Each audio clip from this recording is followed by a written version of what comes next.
ভাইয়া আমার, আখেরাত তো অনেকগুলো ঘাটি। এক নম্বরে হচ্ছে জান কবজ হওয়া, মৃত্যু, এরপরে কবর, এরপরে হাসরের মাঠ, এরপরে মিজান, এরপরে ফুলসিরাত, এরপরে জান্নাত জাহান্নাম, এবং এক একটা হাজার হাজার বছরের লম্বা ঘাটি।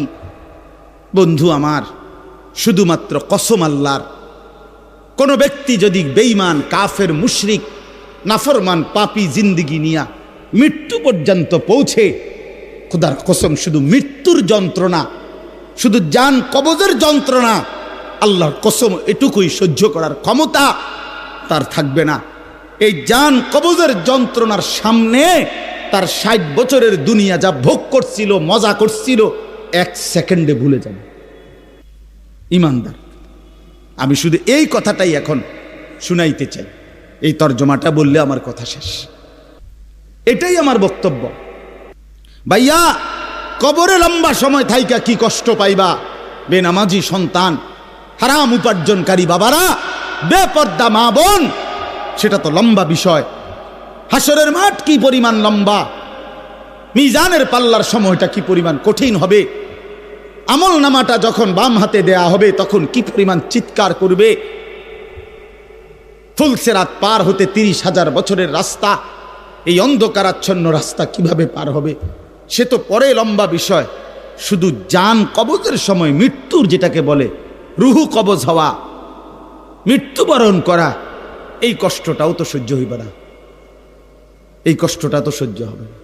কোরআনুল কারীমের মধ্যে 4 জায়গায় আল্লাহ তাআলা মোট মৃত্যুর যন্ত্রণার কথা বলছেন।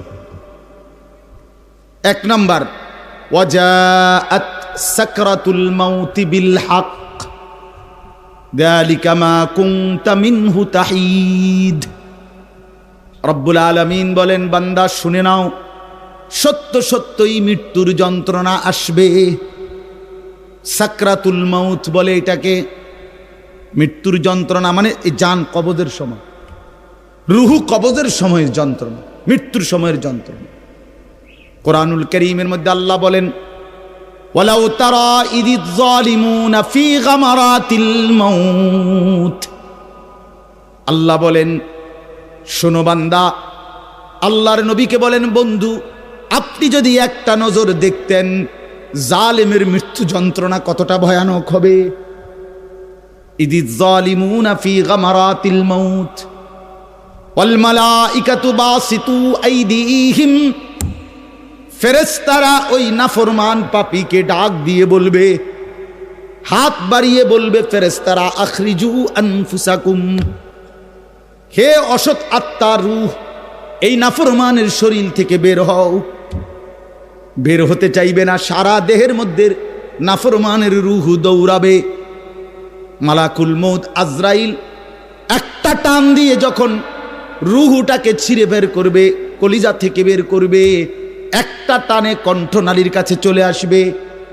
আল্লাহ বলেন, ফালাউলা ইদা বালাগাতিল হুলকুম, কণ্ঠনালীর কাছে যখন রূহটা চলে আসবে, নাফরমান তোর ক্ষমতা থাকলে এবার বাধা দাও না,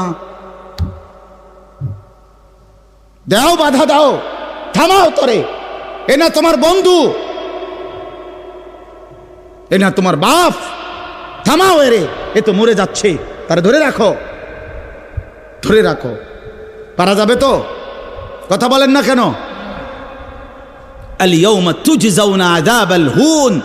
আল্লাহর ফেরেশতারা জান কবজের মুহূর্তে, খোদার কসম আল্লাহ বলছে, জান কবজের সময় বলবে, মনে রাখিস না ফরমান, আজকে তোরে কবরে নিয়া চূড়ান্ত তোরে আযাব শাস্তি ভোগ করাবো।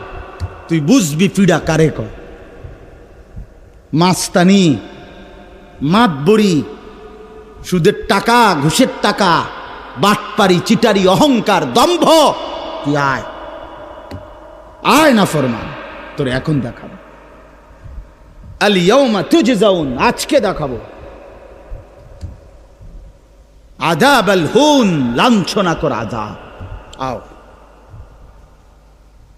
কবরের প্রথম ঘন্টা, কবরের প্রথম ঘন্টাতেই তুমি বুঝবা আখিরাত কত কঠিন। রাসূলুল্লাহ সাল্লাল্লাহু আলাইহি ওয়াসাল্লাম বলেন, কবরে যেই নাফরমান প্রশ্নের জবাব দিতে পারবে না, 3টি প্রশ্নের, তো আল্লাহ তাআলা বলবেন কাযাবা আবদি, ফেরেশতা আমার এই নাফরমান বান্দা মিথ্যা বলেছে। ফাআফরিশুহু মিনান নার ওয়ালবাসুহু মিনান নার, আমার নাফরমান বান্দার কবরে জাহান্নামের বিছানা বিছায় দাও, ওরে জাহান্নামের পোশাক দিয়ে আবৃত করে দাও। ওয়াফতাহু লাহু বাবান ইলান নার, জাহান্নাম বরাবর তার কবর থেকে দরজা খুলে দাও, কবর খুলে দাও। ওফো, আল্লাহর নবী সাল্লাল্লাহু আলাইহি ওয়াসাল্লাম বলেন তখন কবর তারে, ফেরেশতা যখন তাকে রাইখা যাবে, কবর তারে ডান দিকের মাটি বাম দিকে একটা চাপ দিবে, বাম দিকের মাটি ডান দিকে চাপ দিবে। আল্লাহর কসম, নবী বলছে হাত্তা তাখতালিফা আদলাউহু, ডান পাশের হাড্ডি এবং এই পাজরের হাড্ডিগুলো করকর করে ভাঙ্গা বাম দিকে চলে যাবে, বাম দিকের গুলো ডান দিকে চলে যাবে। ভাইয়া আমার, তুমি তোমার উপরে রহম করো। বাপ আমার, আপনাদেরকে বলি, হারামের টাকা উপার্জন কইরা, সুদের টাকা, কিস্তির টাকা, ঘুষের টাকা, ওজনে কম দেওয়া টাকা, হারাম ব্যবসার টাকা, বাটপারি সিটারির টাকা দিয়া বংশ, ফ্যামিলি, স্ত্রী, সন্তানের জন্য রাইখা যাইয়েন না। ওরা আমনেরে বরবাদ করবে, আপনি নিজেও বরবাদ হইলেন, ওরারও বরবাদ করলেন। শুধু শুধু শুধু শুধু আপনি মূল্য পৃথিবীতে কামাই রোজগারই থাকবে, আর পৃথিবীতে যেত রোজগার থাকবে আপনার ফুতেই কামাই করতে পারবো। আপনি হালালভাবে যে দূর পারেন করে দিয়েছে, বাকিটা আপনার ফুতে করবে। না পড়লে মরে যাবে, অসুবিধা কি? না খাইয়া যদি কেউ মরে যায়, তাহলে মৃত্যুবরণ করা তো বেজ্জুতি, ঠিক না? কথা বলেন না কেন? না না, বলেন বলেন। কেউ মরে যাওয়া এটা কি শরমের কথা নাকি? ভাই বলো, ছেলে বলো। আরে ছি ছি ছি ছি, ওটা মরে গেল, কেমন শরমের কথা এটা? এমন এটার কথা হইলো কোনো? তো তো মরলে কিছে? মনে করেন না খাইয়া মরেই গেছে, তো মরলে কিছে? মরণ কি শরমের কিছু? তো বাপ দাদা 14 গোষ্ঠী মরছে, তো আমি মরলে সুবিধা কি? আহা, এজন্য বন্ধু আল্লাহ তাআলা বলছেন ওয়ালাউ তারা ইযিয যালিমুন, এই শোনেন বন্ধু, আপনি যদি একটা নজর দেখতেন, আমরা তাফসীরে কিতাবে পড়ছি আত-তাযকিরা, ইমাম কুরতুবী রাহমাতুল্লাহ আলাইহির কিতাব আত-তাযকিরা ফি আহওয়ালিল মাউতা ফিল আখিরা, অনেক সুন্দর কিতাব, বাংলা অনুবাদ হয়েছে মৃত্যুর ওপারে। ইমাম কুরতুবীর খুব সুন্দর, অনুবাদটাও অসাধারণ। এই বইতে আছে ইব্রাহিম আলাইহিস সালাম একবার আজরাইলকে বলছিল, মালাকুল মউত আজরাইল, নাফরমানের জান কবজ করবার সময় তুমি যেই চেহারাটা হয় তোমার, ওটা আমার একটু দেখাও। মালাকুল মউত আজরাইল বলছিল, হে আল্লাহর নবী, কসম আপনি এটা দেখতে চাইেন না, আপনি সহ্য করতে পারতেন না। ইব্রাহিম আলাইহিস সালাম বললেন, না মা আজরাইল, আমি এটা দেখুমই, তুমি আমারে দেখাও একটা নজর। মালাকুল মউত আজরাইল কোন পাপী ব্যক্তির জান কবজের সময় যেই বিভৎস কুৎসিত আকৃতি ধারণ করে, আল্লাহর কসম ওই আকৃতি যখন ধারণ করছেন ইব্রাহিমের সামনে, ইব্রাহিম নবী সাল্লাল্লাহু আলাইহি সাল্লাম একটা চিৎকার মাইরা বেহুশ হয়ে গেছে। লম্বা সময় পরে যখন হুঁশ আসছে, তো আমি নিজে পড়ছি কিতাবে, আরবি কিতাবে, ইব্রাহিম আলাইহিস সালাম আল্লাহকে বলছে, আয় আল্লাহ, আপনার জাতের কসম মাওলা, কোন নাফরমান পাপী তার কবরের আযাব, আখিরাতের আযাব, জাহান্নামের আযাব কিছুই লাগবে না, শুধু মালাকুল মউত আজরাইলের এই বিভৎস দৃশ্য যদি সে একবার দেখে, তো তার 60 বছরের নাফরমানির শাস্তির জন্য এটাই যথেষ্ট।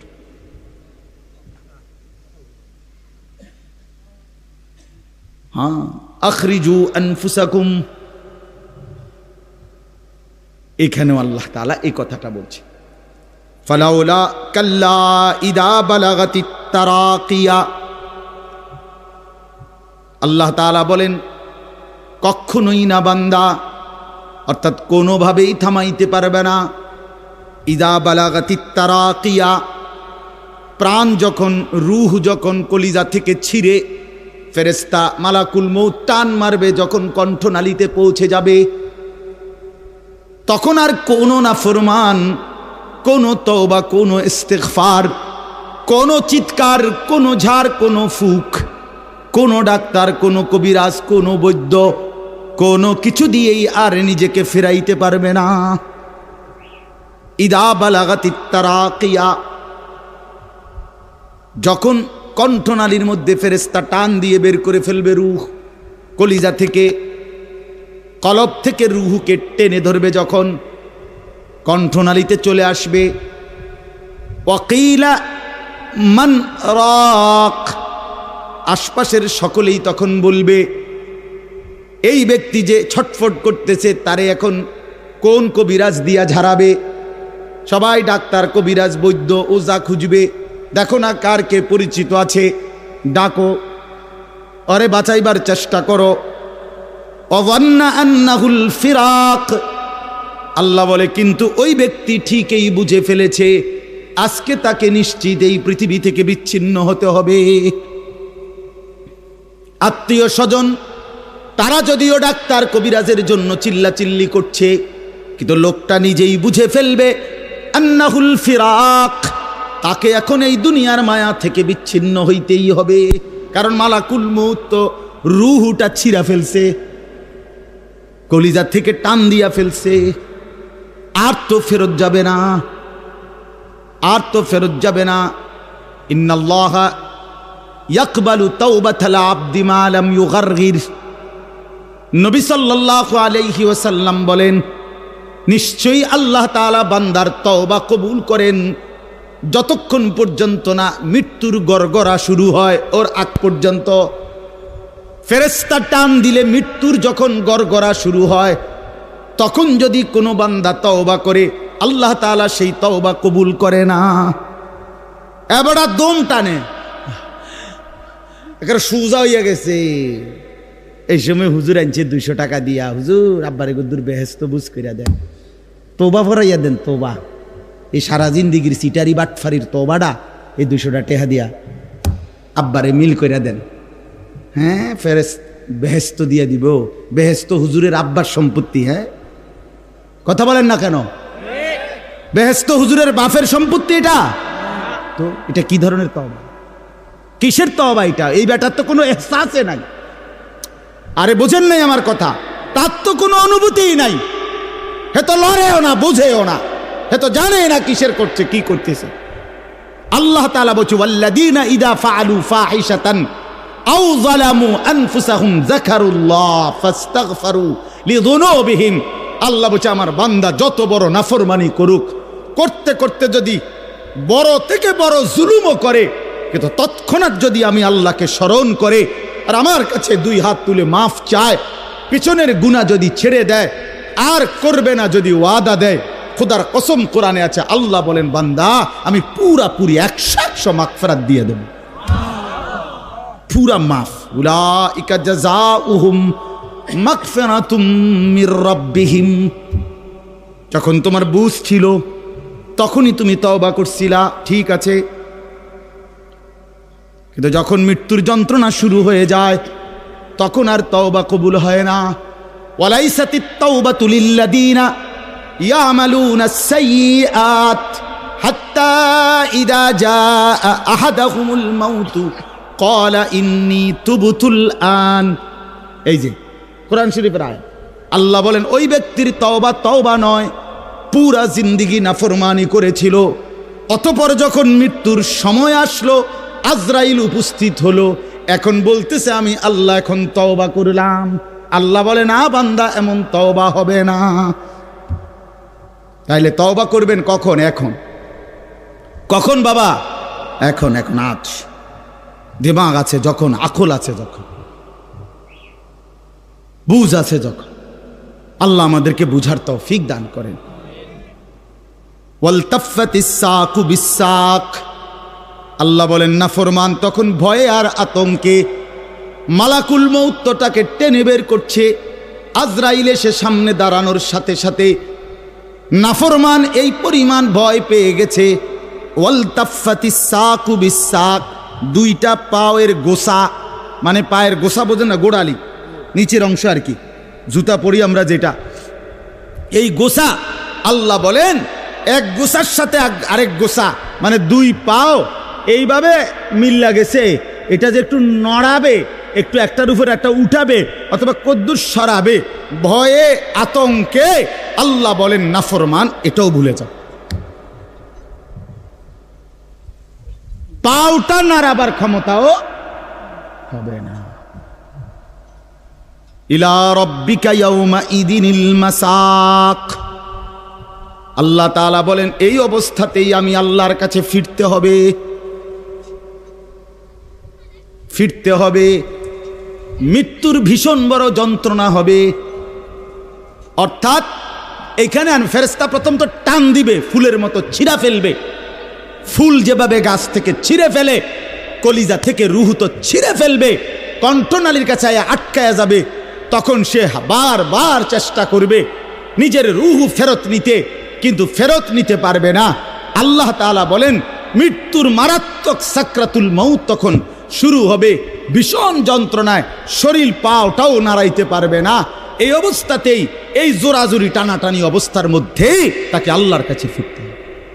এবার আল্লাহ শেষ কথা বলে, এবার শুনো বান্দা, এই নাফরমানের মৃত্যু যন্ত্রণা এতটা ভয়ানক কেন হলো এই লোকটার? আল্লাহ তাআলা বলেন ফালা, ওই ভাই ছেলেরা শোনো, ভাই আবার শোনো, যা এই ধমকাইছি, খোদার কসম দুশ্মনী নিয়ে ধমকাই নাই, তোমার সাথে কোনো বিদ্বেষ নিয়ে ধমকাই নাই, কলিজা ভরা এটুকু ফিকির নিয়েই বলি যে এক ছেলে বদলে যাক, একটা নওজোয়ান বদলে যাক, সারা দিনের চিৎকার চেঁচামেচির দ্বারা, এই দিবানিশির এই বলার দ্বারা যদি একটি বাচ্চাও, একটা ছেলেও, একটা কিশোর, একটা যুবক, একটা তরুণ, একটি মুসলমানের মা মেয়ে যদি বদলায়, হতে পারে ওই একজনের উসিলায় আল্লাহ আমাদেরকে মাফ করে দিবে। এই আশায় ভাইয়া, এই আশায় যুবক ভাইয়া, তোমরা ইসলামের দিকে ফেরা দরকার, তোমরা আল্লাহর দিকে ফেরা দরকার। চারিদিকে সারা পৃথিবী জুড়ে সমস্ত ষড়যন্ত্র ইসলামের বিরুদ্ধে, মুসলমানের বিরুদ্ধে। তোমরা দেখছো ভাইয়া, গাজার মধ্যে মুসলমানের রক্তে ভাসতেছে, ফিলিস্তিনে মুসলমানের রক্তে ভাসছে, আজ আবার লেবাননে মুসলমানের রক্তে জমিন ভেসে গেছে। এত রক্ত প্রতিদিন মুসলমানের ঝরছে, এরপরও কেমনে নামাজ না পইরা থাকো, এরপরও কেমনে দুশ্মনের মতো চলাফেরা করো, কার মতো চুল সাজাইলা, কার মতো জামা পরলা, কার মতো নিজেকে পরিচয় দিলা, যেই বেঈমানদের সাথে তোমার চুল, জামা, শরীর, প্যান্ট, কথাবার্তা মিলাইছো, খোদার কসম ওরা তো প্রতিদিন মুসলমানের রক্তে জমিন ভাসায় দিচ্ছে, প্রতিদিন ভাসায় দিচ্ছে। এটা তো ভাবা উচিত, ভাবা উচিত। সারা দেশে, আমার এই ছোট্ট বাংলাদেশেও কি পরিমাণ ইসলাম এবং মুসলমানদের বিরুদ্ধে ষড়যন্ত্র। আমি গত আগস্ট মাসে উত্তরবঙ্গ ছিলাম, 40 দিন দাওয়াত তাবলীগের সফরে, আল্লাহর রাস্তায় মেহনতে 40 দিন এক চিল্লা সফরে ছিলাম। জুলাই মাসের 31 তারিখ থেকে সেপ্টেম্বরের 9 তারিখ পর্যন্ত। তো ওইখানে দেখছি আমি 10টা উপজেলায় অসংখ্য খ্রিস্টানদের গির্জা, যেখানে প্রতিদিন, কসম আল্লাহর, প্রতিদিন খ্রিস্টানরা, এই ইউরোপ থেকে আসা খ্রিস্ট ধর্মের অনুসারীরা, তারা আমাদের এই বাংলাদেশে, উত্তরবঙ্গে প্রতিদিন আমাদের সমাজে, মুসলমানের সমাজে খ্রিস্ট ধর্ম প্রচার করে 1জন 2জন করে মুসলমানকে খ্রিস্টান বানাচ্ছে। আমি নিজ চোখে দেখছি, কমপক্ষে 50টা গির্জা দেখছি একটি জেলার মধ্যে। 40 দিন 26 জন সাথী দাওয়াত তাবলীগের নিসবতে রাত দিন আলহামদুলিল্লাহ আল্লাহ করাইছে, মেহনত করছে। 16 জন আলেম ছিল আমাদের জামাতে। 40 দিন পরে আলহামদুলিল্লাহ কাকরাইলে যখন আমরা, এই দিনাজপুরে এক জেলা থেকে জামাত বের হইছে, আল্লাহই করাইছেন, আল্লাহর দয়া। পরবর্তীতে আমাদের এই জামাত আমরা নিয়ে আসছি, 40 দিনের জন্য আবার বের হইছে। শুধু দিনাজপুরের আমরা যেটুকু অঞ্চলে মেহনত করছি ওই থেকে 950 মানুষ, 63টা জামাত, আলহামদুলিল্লাহ আল্লাহ করাইছে, আল্লাহ করাইছে। তো এজন্য বললাম, প্রতিনিয়ত আমাদের পার্বত্য চট্টগ্রামের হালাত খবর নেন, কি হচ্ছে। একদিন ঘুম থেকে শুনবেন উঠে পার্বত্য চট্টগ্রাম আর আমাদের কাছে নাই। গোটা বাংলাদেশে, পুরা বাংলাদেশ যত বর্গ মাইল, এর 3 ভাগের 1 ভাগ হলো পার্বত্য চট্টগ্রামের 3টা জেলা। বুঝেন নাই কথাটা আমার? সারা বাংলাদেশের আয়তন যে দূর, এটা যদি 3 ভাগ করে, শুধু 3 জেলা, রাঙ্গামাটি, খাগড়াছড়ি, বান্দরবন, পার্বত্য চট্টগ্রামের এই 3 জেলাই 1/3 বাংলাদেশের। বুঝেন হিসাব? হ্যাঁ, পুরা উত্তরবঙ্গ প্রতিদিন কাফের কাদিয়ানি, প্রত্যেক দিন তারা মুসলমানদেরকে কাদিয়ানিতে বানানোর জন্য তাদের কার্যক্রম করছে, অসংখ্য মানুষ।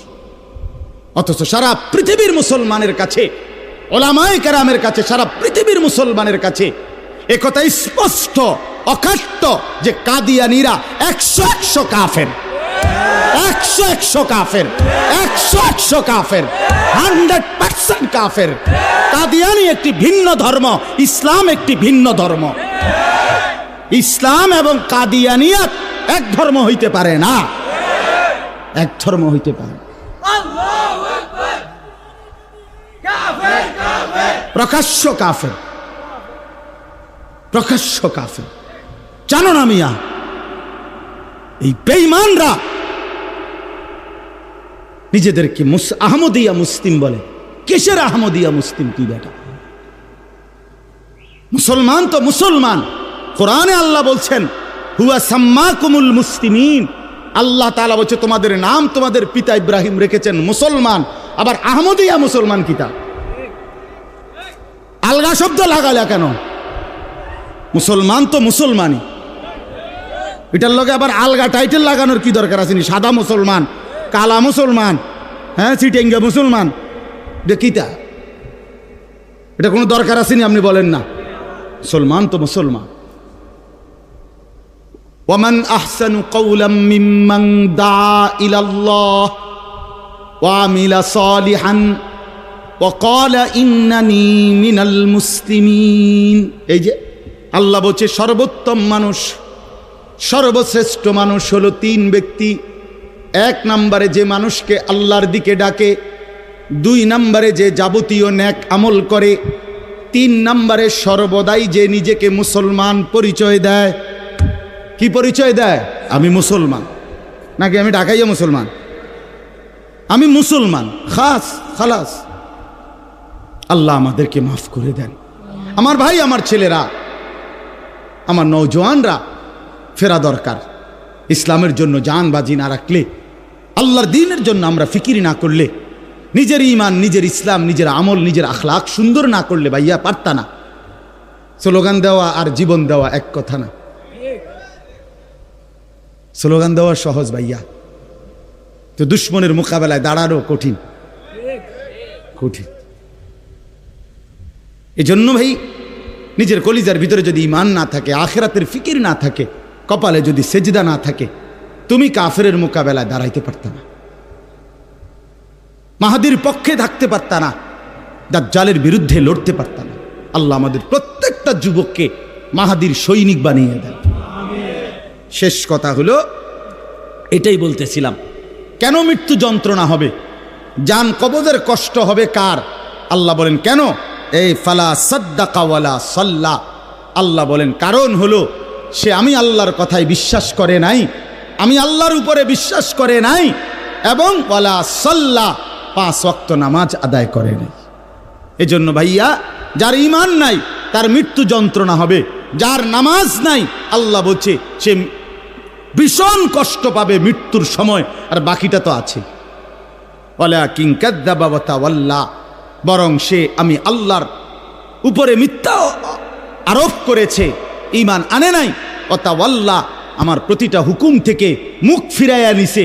আল্লাহ বলেন সুম্মা যাহাবা ইলা আহলিহি ইয়াতামাত্তা, আমার নাফরমানি করছে, আমার বিরুদ্ধাচরণ করছে, আমার হুকুমের উল্টা করছে, অথচ এর পরেও স্ত্রী সন্তান পরিবারের মাঝে গর্ব কইরা, অহংকার কইরা, আনন্দ ফুর্তিতে জিন্দিগি কাটাইছে।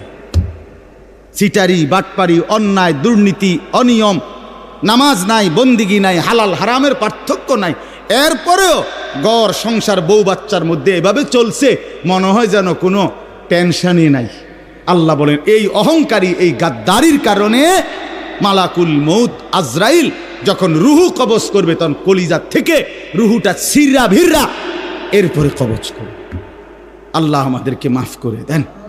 আল্লাহ তাআলা শেষ বলেন, আমি যেটুকু পড়ছি, আউলা লাকা ফাআউলা সুম্মা আউলা লাকা ফাআউলা। আল্লাহ বলেন, বান্দা, এই বান্দা, আমি 4 বার বলছি বান্দা, 4 বার তোমার জন্য দুর্ভোগ, তোমার জন্য দুর্ভোগ, তোমার জন্য দুর্ভোগ, তোমার জন্য দুর্ভোগ। 4 বার আউলা লাকা ফাআউলা সুম্মা আউলা লাকা ফাআউলা। কয়টা হইল? 4টা। কেন 4টা কেন? 1, তোমার জান কবজের সময় তোমার দুর্ভোগ। 2, তোমার কবরে দুর্ভোগ। 3, হাসরের মাঠে দুর্ভোগ। 4, জাহান্নামে দুর্ভোগ। তুমি জান কবজের সময়ও কষ্ট পাইবা, তুমি কবরেও কষ্ট পাইবা, তুমি হাসরেও কষ্ট পাইবা, তুমি জাহান্নামেও কষ্ট পাইবা। আউলা লাকা ফাআউলা সুম্মা আউলা লাকা ফাআউলা। আয়াহসাবুল ইনসানু আন ইউতরাকা সুদান। আল্লাহ তাআলা বলছে, মানুষ তুমি কি ভেবেছো আমি তোমাকে এমনি এমনি ছেড়ে দেব না? কি ভাবছ? এমনি এমনি অনর্থ, কোন উদ্দেশ্য ছাড়াই আমি তোমার এমনি বানাইছি না। বান্দা ফাহাসিবিতুম আন্নামা খালাকনাকুম আবাথান। আল্লাহ তাআলা বললেন, বান্দা তুমি কি এই ভেবেছো আমি তোমাকে বেহুদা বানাইছি? এ খাইবার ফুর্তি করবা, নাচবা গাইবা? না ভাইয়া, আল্লাহ তাআলা আমাদের প্রত্যেককে ঈমান দান করেন, তাকওয়া দান করেন, গুনাহ থেকে বাঁচবার মতো হিম্মত দান করেন। হ্যাঁ, আল্লাহ তাআলা আমাদের প্রত্যেককে 5 ওয়াক্ত নামাজ জিন্দেগি সুন্দর করার তৌফিক দান করেন। হ্যাঁ, ইনশাআল্লাহ আল্লাহ তাআলা সবাইকে কবুল আর মঞ্জুর করেন। নওজোয়ান ছেলেরা সহ সবাই মেহেরবানি করে মনোযোগের সাথে হজরত বয়ান করবেন। হজরত আমারও অনেক বেশি শ্রদ্ধেয়। ইনশাআল্লাহ হজরতের বয়ান মনোযোগ দিয়ে শুনে দোয়া করে এরপরে আমরা যাওয়ার চেষ্টা করি। আল্লাহ তাআলা সকলকে উত্তম তৌফিক দান।